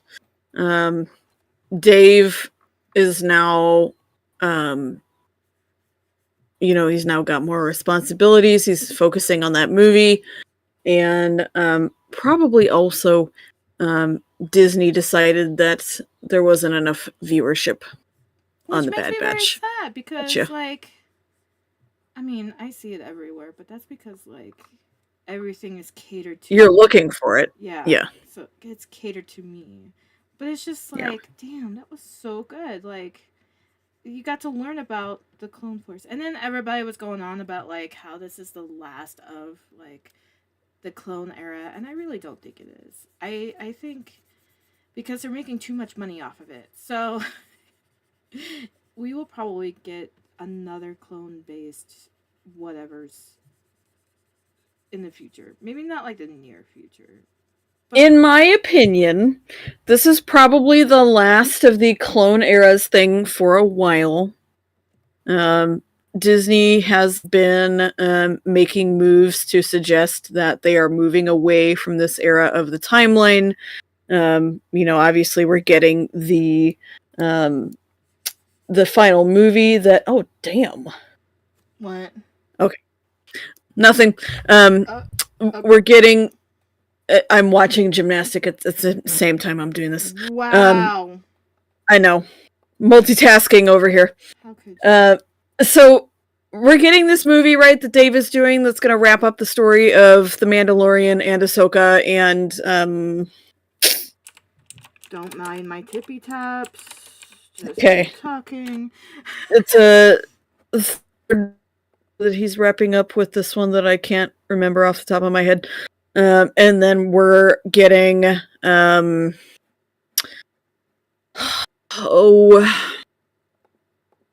the High Republic era one that's set to come out in June, I think.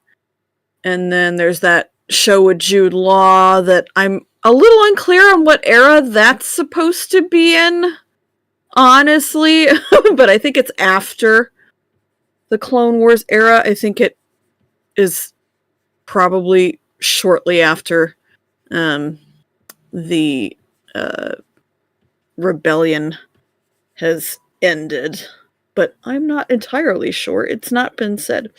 So, I think for a while, anyway, start Oh, the Clone Wars era. I hope they move into the High Republic. There's a lot of material there. I really want like more that the High Republic was like the past, right? Correct. Yes, I also agree with that. I would really like more of that than like what happens after the Empire, what happens after Clone Wars. I really want to learn Yeah. about the High Republic because I kind of want to know like the origin of the Jedi, really. Even though I hate the Jedi, I like to know the origin of the Jedi. Oh. Sorry, not sorry. I really don't like the fucking Jedi. Like, I don't. That's why I created You probably shouldn't. Listen, this is why I created a whole ass race against the Jedi. You probably shouldn't wish for a story in the High Republic that there's an awful lot of Jedi. No, but it's like I do kind of want to see like where they got all of these like beliefs from, and the origin and all of this, because as much as I hate the Jedi, they are well written, you know, to an extent, and each character is its own like, you know, there's a level of creativity that goes with these characters, right? So I kind of want to know. Like, I want to know. Even if I don't like the Jedi, they're my mortal enemies, and I did actually create a whole ass race against them because I was like, no, fuck this.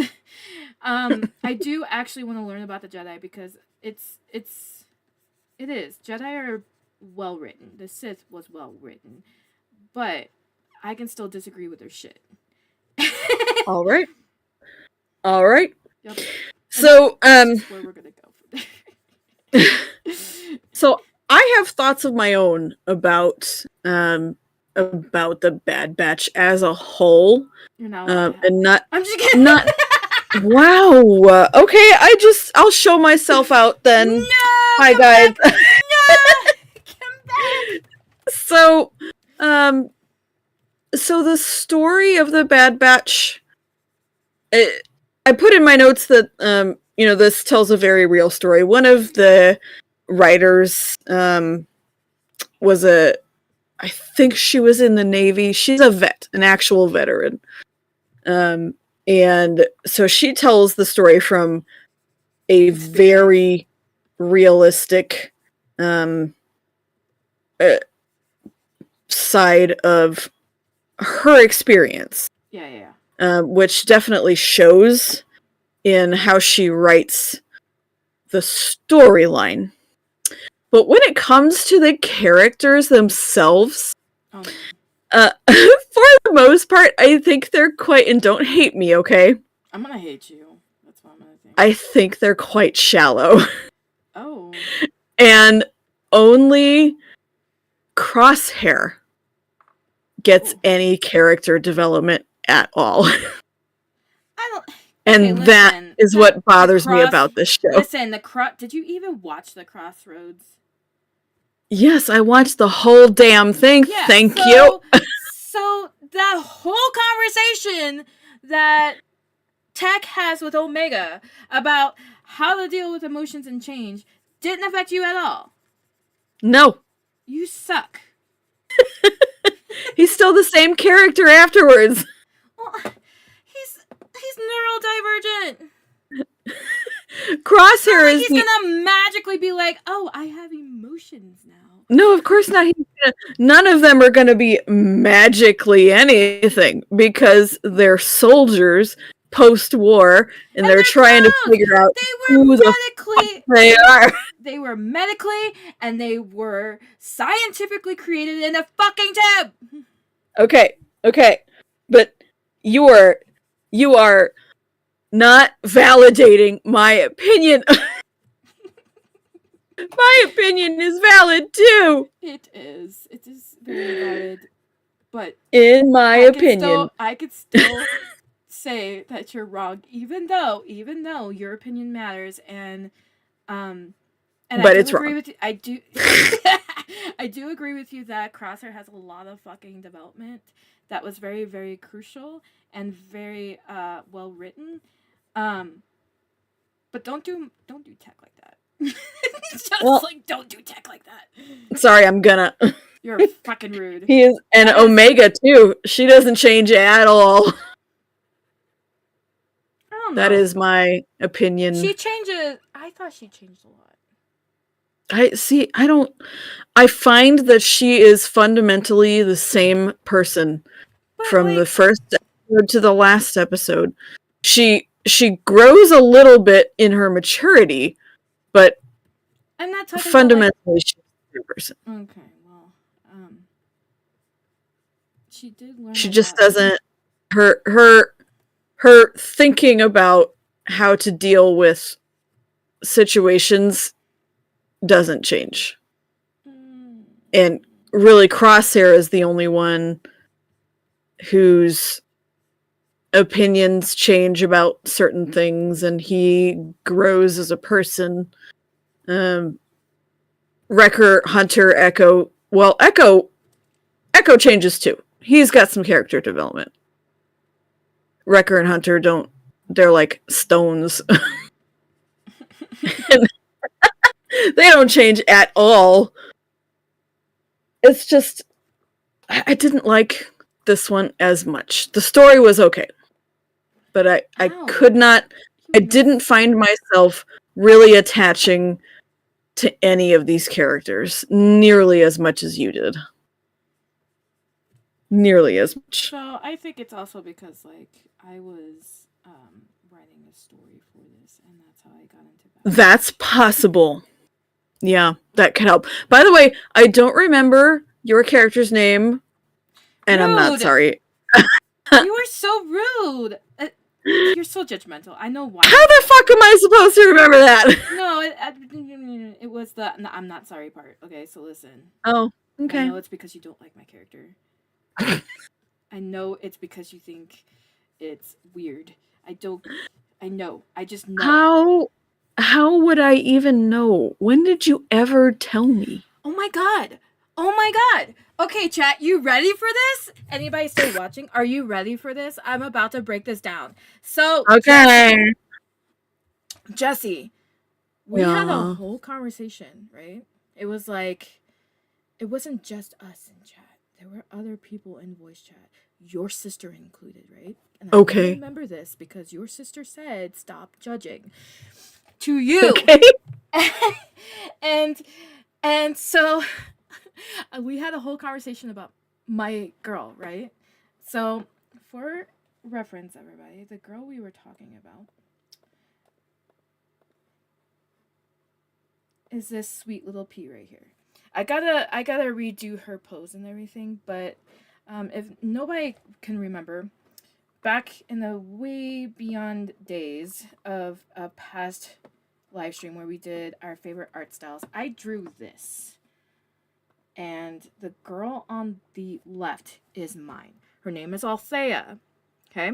We had a whole conversation about Althea and her race and all of this and that, right? Huh? And you hella judged me for it. And it was so harsh, okay? It was so harsh, chat, that her sister even commented, "Stop judging."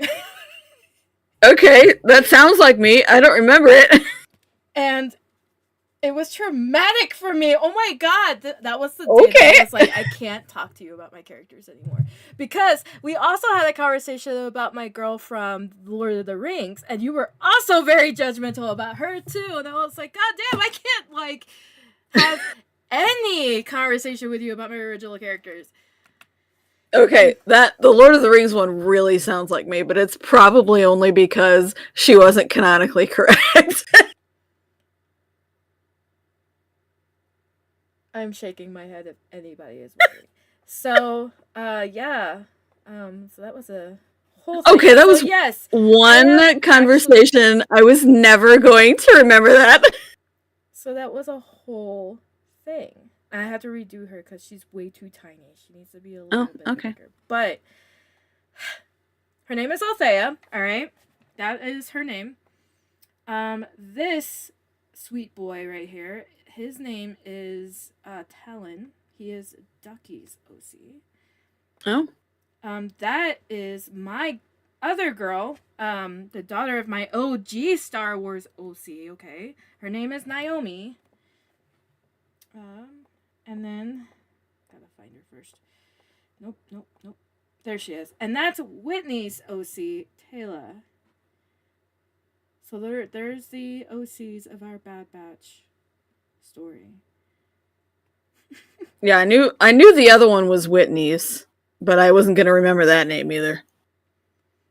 It's just so weird because this is one of my favorite pieces right here. I'm very proud of this piece. I did the background on my own after studying Sid's bar. I'm very proud of this piece. And I'm gonna just leave it like that. And then we could just... Okay. So... Well, do you have any further input about the Bad Batch, especially now that it's over? So I will say, if you're not into Bad Batch because you watched the first couple episodes, please continue watching.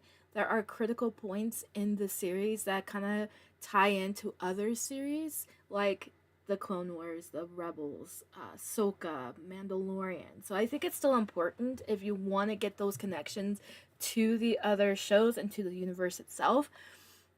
Also, if you enjoy it and you thought season 3 was the most magical, amazing, fantastic season, please just...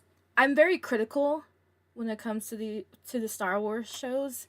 For me, if they don't follow a certain thing, it's like what just happened, and it confuses me. And if it confuses me, it frustrates me. So if you thought season 3 was amazing, you're totally valid.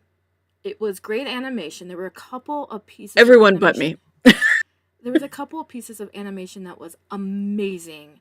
I looked at it and I was like, oh, yes, perfection, okay? Also, Asajj Ventress's appearance, it's like mommy. So if you thought... Sorry, go ahead.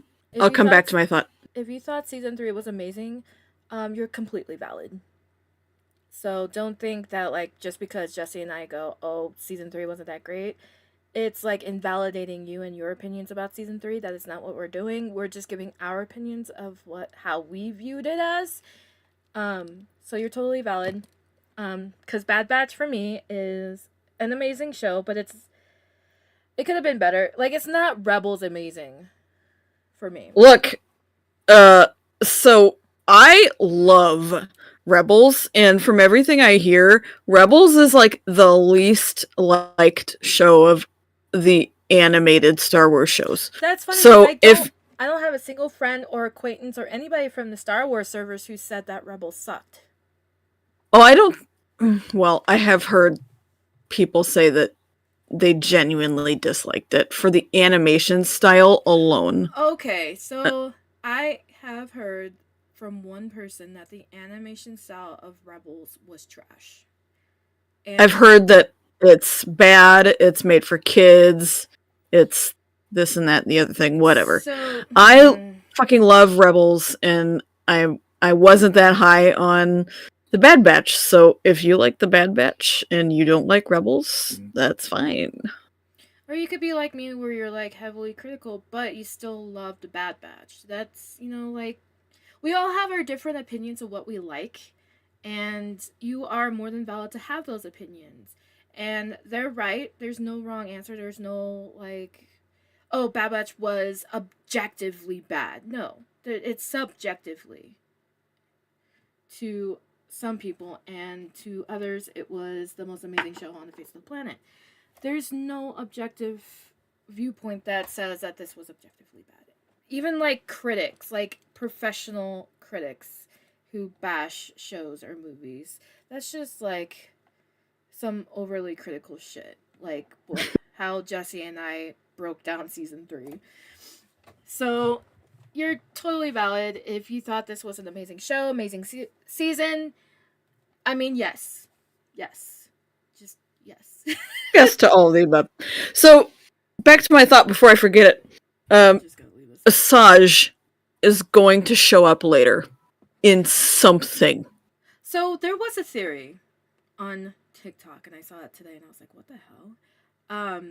They're thinking that Asajj and Quinlan are gonna show up in a Tales of the Jedi episode, future episode. Oh, yeah, that could be. I think Asajj shows up by herself in Dave's movie or a second season of Ahsoka. That would be nice. Yeah. That would be super nice. I would love to see Asajj in more shit. Cause when I found out that she had this like gigantic arc, I was like, where the fuck is it? And we didn't. Disney said no. Disney did say no. Disney was like, fuck the fandom, and they said no. And we all whined like children because, of course, I mean, myself included, by the way. We were all like, God damn it. Dave couldn't swing it for the Clone Wars, but he's gonna try his damnedest, I think, to get her in somewhere. Well, okay, so the episode that Asajj Ventress appears in Bad Batch, everybody lost their fucking mind. There was a lot of, like, comments about mommy, okay? Myself included. But, with that amount of, like, positive feedback about a returning character, there's no way that they wouldn't capitalize on that. Yeah, and I think, hopefully, Kathleen gives Dave as much reign as he needs to have to finish the story that he wants to tell. Mm-hmm. And so he's just, what I'm hoping is he's just allowed to do that, and that she just appears, even if it's just like another quickie little cameo thing. Yeah, that'd be fine. Would it though? I don't know. Yeah, I think so. I want to see. Although, you know what, a Tales of the Something with Quinlan would be awesome. Oh my god, I want more Quinlan material. And the fact that we haven't gotten more Quinlan material makes me upset. But I also another quickie thought before I forget it. Have you heard that Ahmed Best wants to make a John Wick-esque movie with his character from The Mandalorian, Kelleran Beck? I mean, I'd fucking watch that. I think I would too. I'm wondering if the fandom is willing to accept the fact that a lot of people were huge douchebags to him for Jar Jar. I think the fact that he even like stepped up and said, "Hey, I want to do this. I think it would be kind of cool if we did this." Says a lot about where he's at mentally about that whole issue. Because there was a lot of fucking positive feedback when he played Beck in Mandalorian. I mean, there were so many positive comments about his. People were making redemption TikTok edits about him. You weren't here in my house when that episode played, but he came up and I flipped my shit. I think it's amazing. And I, you know, like I said, if it came down to it and he actually had a movie about his Jedi character, I'd fucking watch the shit out of that. I want a John Wick Jedi. A John Wick Jedi. I don't know if a Jedi can be John Wick, but you know, that kind of goes against their core principles. Who cares? Like, who cares? It's fine. But yeah, okay, Jesse. I think I think 2 hours is like a perfect time. Yep, we're at the end of the stream. We're just chitty chatting now. So thanks, guys, Okay, let me for bring all the characters Okay. back up. This is not Okay. even inked, by the way, you guys. This is just sketching still. That's just how many people you decided to put in this thing. Oh my god, there's so many. Well, okay, so the original characters in Omega and oh, nobody even got the Wookiee child. By the way, that's Gunji. Gunji. I was never Gunji. gonna get that. So, besides Gunji and Omega and the original characters, they were all fine to draw because I was basing it off of a piece of art from Google from the episode. But Tech and Hunter, like, I am so terrible with armor, and especially clone armor because they're so specific, especially with Clone Force 99. Obviously, there's gonna be some, like, Hunter looks amazing. I won't even lie. I really like the way I drew Hunter, but Tech, I'm gonna have to go back in and like do more sketching to get it right. But the original characters, they're great. I might have to rework Talon a little bit because I don't like his pose nearly as much, but that's okay. That is a project for doodle time. Okay. Right. So, guys, like Mel mentioned at the intro of this 2-hour slog, we will be off again next week so that I can take vacation. But we'll be back the following Saturday, June 1st, and we're going to be talking about the other Star Wars animated project. So not Tales of the Jedi, but Star Wars Visions, the anime one. Ooh. Some of those episodes were great. Yes, I agree. That's why I want to talk about it. All right. So, thank you guys for joining us. And yes, there will be no stream. It's been a very crazy year. We've only had 9 streams, by the way. We're halfway through the you've been busy, girl. I have been so busy. Like, I'm so glad for a break. I'm so glad for a break. Yeah, I lost you. Shit. Hi, everybody. Welcome back. I don't know why this keeps happening. But anyway, it's like a fucking bright sunny day. Anyway, so real quick before we disconnect again. So, thank you guys for joining. Oh my god, I'm so bad at this, but that was because I literally just remembered. I have not updated the store since April, and I do apologize. I will be updating the store in June. I'm going to be adding some more stuff, which includes more stickers. So, there's that. I don't really have anything new yet because I'm still trying to work on the art to make new stuff. But I am going to be working on a project. And I'm hoping the project comes to fruition and I'm actually really good at it. That's what we're hoping. But it won't be for another... It'll be a long time before you hear any update about said project. But anyway, so there's the online store at melzogcomics.com. The schedule for our panel protagonist streams are also on melzogcomics.com. So if you're ever curious about what the next stream will be about, it will be in the panel protagonist tab at melzlogcomics.com.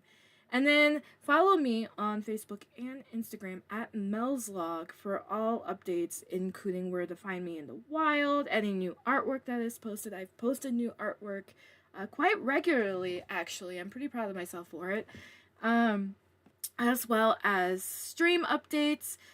But to get all the juicy shit, you should join our Discord server, which used to be called Panel Protagonist, but now it is called Confab Corner. It is a play on words for like a conversation corner, where we talk about entertainment, pop news, gaming. There's a lot of gaming, and not just like news and entertainment news, but like gaming in general. Like, there are gamers within the server. We also have bot games, which is both competitive and wholesome at the same time. Don't ask me how that works. There's also live art streams that I do on there where you can interact with me. We can have a good time. You can keep me company while I draw, including pieces like this one where I will continue on. It's going to take me forever to finish. And watch parties where we watch anime, and game nights where we play games together. There's a lot that goes on in the Confab Corner, so come join us. And yes. It's the end of stream. It is very hot. I actually have to turn on the fan because I'm dying. So I'm like, also just, hello, Ducky. I'm also just like really hot right now, so I'm kind of just wanting to end stream. Okay. You heard it. She's really hot. Thank you. So we will end stream here. Thank you for joining us on this wild 2-hour trip where I kept bouncing back and forth in my breakdown while I was struggling with Tech's armor. Anyway, so yeah, we're just gonna go now, and we'll see you in a couple weeks. We're gonna go? Yeah, Ducky, it is over. It is over. Anyway, Ducky, you were mentioned a couple times. I'll tell you about it. You were. Discord. I'll tell you about it. You should be proud. She plugged you. I did. You should follow Ducky on TikTok, by the way, guys. Oh. A car race? We gotta end stream. Okay. Thanks for coming, guys. Panel protagonist out. Bye. Bye.